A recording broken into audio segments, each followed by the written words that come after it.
이번 시간에는 메이서리 레이아웃이라고 하는 거에 대해서 알아보겠습니다. 자, 메이서리 레이아웃이라고 하는 것은 여러분들 지금 화면에 보고 계신 저 그림처럼 레이아웃 방법 중에 저렇게 뭐랄까요? 이 레이아웃의 구성 요소들을 마치 벽돌을 쌓는 것처럼 배치하는 형태의 레이아웃을 메이서리 레이아웃이라고 합니다. 자, 메이서리라고 하는 것은 벽돌을 쌓는, 석조, 이런 의미를 갖고 있더라고요. 그래서 메이서리 레이아웃은 마치 벽돌을 쌓는 것처럼 구성 요소들을, 이 레이아웃의 아이템들을 쌓아나간다 라는 의미에서 메이서리 레이아웃이라는 이름을 갖고 있는 거겠죠. 자, 이 메이서리 레이아웃의 가장 대표적인 서비스는 핀터레스트라고 하는 서비스인데요. 핀터레스트는 이렇게 생겼습니다. 그래서 보시는 것처럼 사진 중심의 서비스이고 사진을 이렇게 벽돌처럼 쌓아나가는 걸 통해서 아주 많은 사진들에 대한 정보들을 한꺼번에 사용자에게 전달하면서도 많은 정보를 직관적으로 이해할 수 있게 하는 그런 레이아웃을 가지고 있는 특징을 갖고 있습니다. 이 핀터레스트가 아주 크게 성공하면서 이 핀터레스트가 채택한 메이서리 레이아웃이라고 하는 방식을 채택한 여러 사이트들이 엄청나게 많아졌죠. 그래서 이번 시간에 우리는 메이서리 레이아웃을 만드는 방법을 살펴보겠습니다. 자, 이거를 구현하는 과정에서 저는 어떤 기술을 사용을 하게 되냐면 여기 우리 수업 홈페이지에 보시는 것처럼 HTML과 CSS를 사용할 거고요. 그 중에서 가장 중요하게 여러분들이 살펴보셔야 될 기술은 CSS의 다단, 영어로는 멀티 컬럼 기능을 중심적인 기능으로 사용을 할 겁니다. 그리고 여기 보시면 링크를 제가 걸어 놨는데요. 자, 핀터레스트 컬럼 레이아웃이라고 하는 이 코드펜에 올라와 있는 샘플이랄까요? 이 데모 페이지가 있는데요. 요거는 제가 만든 게 아니고 여기에 이분 이름을 제가 어떻게 읽어야 될지 잘 모르겠습니다. 이분이 만드신 예제를 저도 참고했고 이거 보고 공부했습니다. 우리도 요거 보면서 요렇게 생긴 레이아웃을 같이 한번 만들어 봅시다. 자, 이걸 만드는 과정에서 여기 보시면 꼭 포크를 할 필요는 없겠네요. 자, 여기 보면은 이렇게 HTML과 CSS 코드가 둘 다 있는데 이걸 참고해 가면서 우리 코딩 한번 해보죠. 자, 우선 HTML 코딩부터 시작해 보겠습니다. 자, 우선 저는 메이서리 layout.html이라는 파일을 만들었고요. 여기에다가 이제 HTML 코딩을 이제 시작할 건데요. 제일 먼저 저는 각각의 레이아웃의 구성 요소들 있죠. 여기 있는 거 하나하나가 뭐에 해당되냐면, 자, 이거 안 보이게 만듭시다. 여기 HTML 코드 보시면 여기 있는 피규어라고 되어 있는 거 보이세요? 저거 한 줄을 한번 카피해 봅시다. 자, 어떻게 되어 있냐면 이렇게 되어 있습니다. 피규어라고 하는 태그를 쓰고 있어요. 피규어. 자, 피규어라고 하는 이 태그는 이거는 뭐냐면 우리가 어떤 웹사이트 같은 것들을 만들 때 보면은 사파 같은 것들을 씁니다. 사파는 이미지죠. 그런데 그 이미지가 이미지 단독으로 사용되는 것이 아니라 그 사파에 대한 설명 또는 여러가지 정보들을 같이 갖고 있는 경우가 있죠. 그래서 이 피규어라고 하는 것은 그런 사파와 같은 그런 사파와 같은 정보들을 그룹핑해주는 역할을 하는 태그입니다. 이 피규어 안에는 이미지 태그가 들어갈 수도 있고 다른 여러가지 HTML의 태그가 들어갈 수도 있고 그리고 피규어 캡션이라고 해서 이 사파에 대한 어떤 자막이랄까요? 설명이랄까요? 그런 것들을 포함할 수가 있는 것이죠. 자, 그렇게 만든 웹페이지를 한번 실행을 시켜보면 이렇게 생겼습니다. 자, 여기 있는 요거 하나가 바로 여기 있는 요거에 해당되는 것이죠. 자, 그래서 이런 식으로 여러 개의 피규어를 우리가 만드는데 우리가 하나하나 만드는 거 좀 귀찮은 일이니까 여기 이분이 만드신 거를 저는 카피해서 나머지 피규어라고 되어 있는 부분도 카피를 하겠습니다. 그리고 그 결과는 이렇게 생겼죠. 아주 예쁜 그림을 예제로 제공해 주고 계십니다. 됐죠? 그럼 이거를 이제 좀 정렬 상태를 여러분들 예쁘게 좀 정렬해 보세요. 잠깐 영상 멈춰 놓고요. 이런 식으로 됐습니다. 자, 그럼 우리는 이 피규어라고 하는 것 하나하나가 이 레이아웃에 참여하는 그 구성 요소들이 될 건데, 여기 있는 구성 요소들을 자, 이런 모양으로 표현하기 위해서 여러 가지 방법들이 있을 겁니다. 그 방법들 중에서 우리는 멀티컬럼이라고 하는 CSS 기능을 사용할 겁니다. 자, 다시 소스로 들어와서 멀티컬럼을, 여기 있는 피규어들을 멀티컬럼으로 묶기 위해서는 우리는 공통의 부모가 하나 필요한데요. 물론 바디를 써도 되겠지만 그것보다는 위에다가 하나 더 부모를 두겠습니다. 저는 columns라고 하는 id 값을 갖고 있는 div 태그를 만들었고요. 여기 있는 피규어라고 하는 태그들을 바로 요거 안에다가 이렇게 넣어줬습니다. 자, 이렇게 됐고요. 그 다음에 여기서부터 이제 코딩을 시작하겠습니다. 자, 우리가 여기 있는 피규어들을 멀티컬럼으로 배치하기 위해서는 이 피규어의 부모인 id 값이 컬럼인 저 태그에 대해서 컬럼스인 태그에 대해서 멀티컬럼을 지정하면 되는데요. 그때 방법은 크게 두 가지가 있습니다. 하나는 컬럼 카운트를 예를 들면 3으로 지정을 하는 거죠. 자, 이렇게 하면 웹브라우저는 그 컬럼 3개를 만들어내게 됩니다. 자, 또 하나의 방법은 여러분이 카운트를 주는 것이 아니라 각각의 컬럼에 width 값을 주는 거예요. 최소 폭이라고 할 수가 있죠. 그걸 예를 들면 300픽셀 정도로 주게 되면 웹브라우저는 여기 있는 각각의 그 컬럼들을 300픽셀이라고 하는 크기에 맞게 컬럼의 숫자를 자동으로 만들어줍니다. 자, 이 상태에서 제가 화면을 좁히면 보시는 것처럼 컬럼의 숫자가 줄어드는 걸 볼 수가 있죠. 즉, 300픽셀이라고 하는 컬럼 값에 맞출 수 있는 방법을 브라우저가 알아서 처리해 준다는 것이죠. 저는 좀 더 유연한 컬럼 width 값을 사용을 해서 여기 있는 이 레이아웃을 처리를 하도록 하겠습니다. 자, 그 다음에 한 350 정도로 줄까요? 자, 이렇게 줬고요. 그리고 그 다음에 해야 될 거는 뭐냐면 여기 위에를 잘 보시면은 이렇게 이 태그들이 저는 여기 있는 각각의 피규어가 첫 번째 줄에서 시작됐으면 좋겠는데 여기 끝에 보시면 여기 텍스트가 있죠. 그리고 이미지가 이렇게 있습니다. 즉, 여기 있는 이 피규어는 이 부분 드레스를 입고 있는 여자의 저 부분과 요 밑에 있는 캡션 부분이 분리돼서 화면에 표시가 되고 있어요. 자, 그래서 이런 경우에 어떻게 하면 되냐면 자, 여기에다가 컬럼스 밑에 있는 피규어에 디스플레이를 inline 블럭으로 지정을 하게 되면 보시는 것처럼 이미지와 텍스트가 분리돼서 화면에 표시되는 문제가 사라집니다.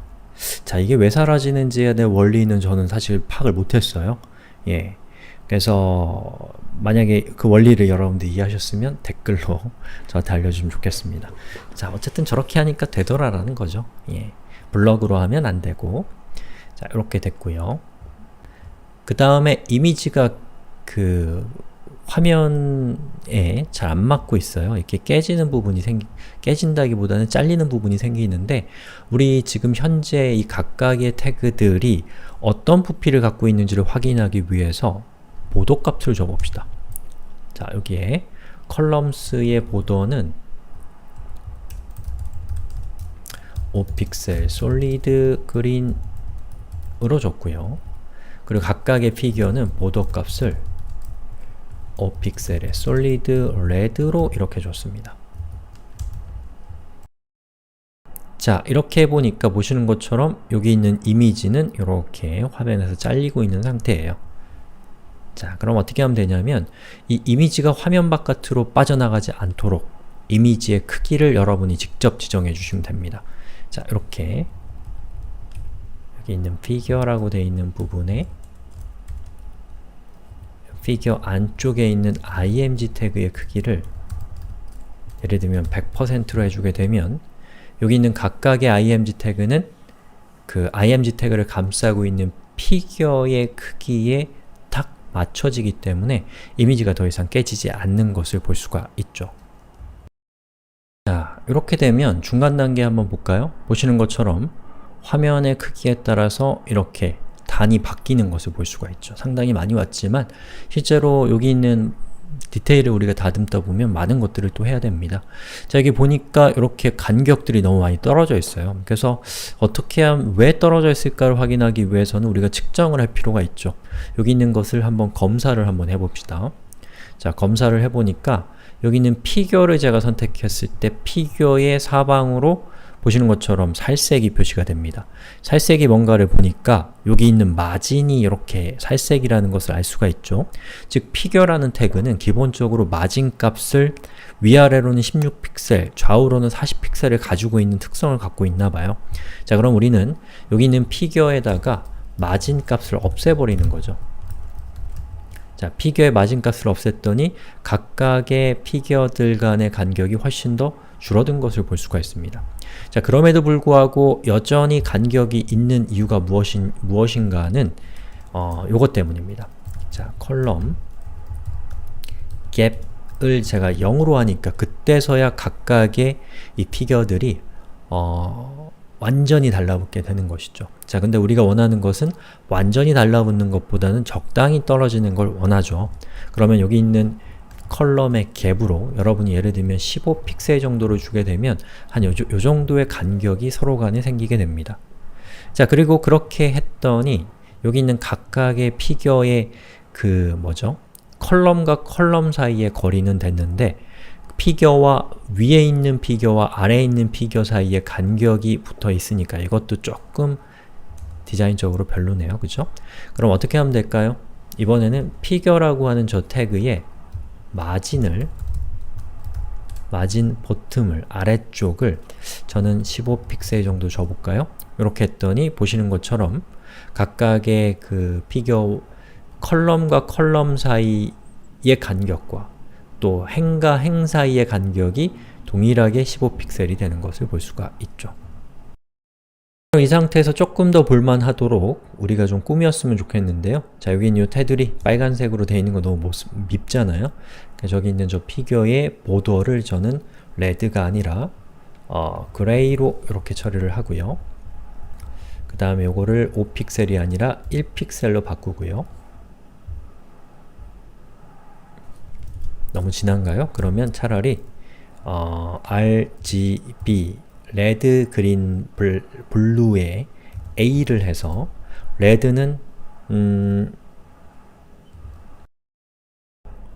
그린도 0 그리고 블루도 0을 주면 요건 이제 검은색이 되는데 거기다가 약 0.2의 값을 주게 되면 검은색의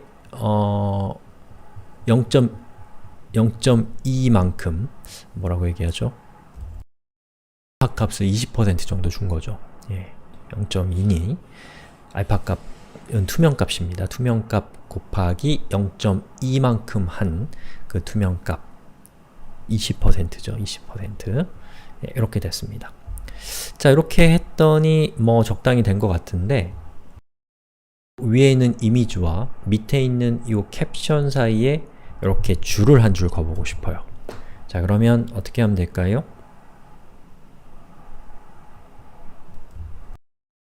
HTML 태그를 보면 캡션 부분은 바로 여기 있는 요 캡션, 피그 캡션이라고 하는 저 태그로 묶어져 있거든요. 그럼 저는 컬럼 피규어 캡션에 보더 탑을 1픽셀의 솔리드에 그리고 여기 있는 RGBA의 값을 똑같이 주는 거죠. 이렇게 줬습니다. 이렇게 줬는데 보니까 이렇게 보시는 것처럼 캡션 부분이 너무 다닥다닥 떨어져 있어서 보기에 좀 안 좋아요. 자, 그럼 저는 캡션 부분에다가 패딩 값을 뭐 예를 들면 20픽셀? 너무 큰가요? 한 10픽셀 정도로 주면 보시는 것처럼 이런 적당한 모양이 나타나고요. 그리고 여기 있는 캡션의 이 부분이 화면에 딱 이렇게 붙는 것보다는 그래서 적당히 떨어졌으면 좋겠습니다. 자, 그러면 누구에게 패딩 값을 주냐면 피규어에다가 패딩 값을 한번 줘보겠습니다. 패딩 예를 들면 10픽셀 정도로 주게 되면 보시는 것처럼 이 피규어의 피규어의 테두리와 캡션의 위쪽 테두리 사이에 요만큼의 간격이 떨어져서 좀 더 보기가 좋아졌죠. 그리고 여기 있는 요 캡션의 이 캡션의 요 가로줄이 조금 더 밑으로 내려가게 하고 싶다. 그러면 방법이 있겠지만 저는 뭘 할까요? 캡션의 마진 탑 그리고 요거를 10픽셀 정도 줘보겠습니다. 조금 한 요정도? 요정도로 줬어요. 그랬더니 조금 더 볼만해진 걸 볼 수가 있죠. 그리고 여기 있는 각각의 피규어의 백그라운드가 아니라 그림자 효과를 살짝 한번 줘볼까요? 자, 그러면 여기 있는 요 피규어를 선택한 다음에 피규어에 박스 섀도우라고 하는 CSS 효과를 줍니다. 자, 10픽셀, 10픽셀, 그리고 5픽셀, 그 다음에 블랙이라고 이렇게 하면 보시는 것처럼 이런 모양이 됩니다. 즉, 각각의 피규어에 보시는 것처럼 그림자가 생겼는데 그림자가 너무 흉해요. 자, 그러면 어떻게 하면 되냐면 일단은 그림자를 조금 더 부드럽게 보이게 하기 위해서 저는 이렇게 이거 검은색의 의미죠. 자, 요 정도 0.5 정도를 주고 그럼 조금 더 그림자가 부드러워졌죠? 그리고 그림자와 피규어 사이의 간격을 조금 더 줄이겠습니다. 여기 있는 10이라고 되어 있는 부분을 자, 제가 이렇게 줄이면 어떻게 돼요? 보시는 것처럼 X축이 줄어드는 걸 볼 수가 있죠. X축을 한 3픽셀 정도, Y축도 3픽셀 정도 줄까요? 자, 이렇게 줬습니다. 조금 더 줄일까요? 2픽셀, 2픽셀 이 정도로 줬어요. 이렇게 주니까 조금 더 그럴듯하죠. 자, 그럼 이제 우리가 거의 다 작업이 끝났으니까 이 제일 바깥쪽에 있는 컬럼의 그 초록색 테두리를 이제 안 보이게 하면 보시는 것처럼 우리는 이렇게 생긴 레이아웃을 갖게 됩니다. 그리고 이 레이아웃은 화면의 크기에 따라서 알아서 자기의 크기를 조정하면서 이렇게 자동으로 배치되는 그런 레이아웃을 갖는 것을 볼 수가 있죠. 이렇게 해서 저는 메이서리 레이아웃에 대해서 여기까지 설명을 드렸고요. 만약에 여러분들이 조금 더 이 레이아웃을 미려하게 예쁘게 보이고 싶으시다면 제 예제보다는 여기 있는 요거 있죠? 퓨어 CSS 핀터레스트 여기 있는 요 예제를 한번 분석해 보시면 조금 더 세부적으로 잘 조율된 디자인을 여러분이 한번 직접 만들어 보실 수가 있을 겁니다. 자, 여기까지 하도록 하겠습니다.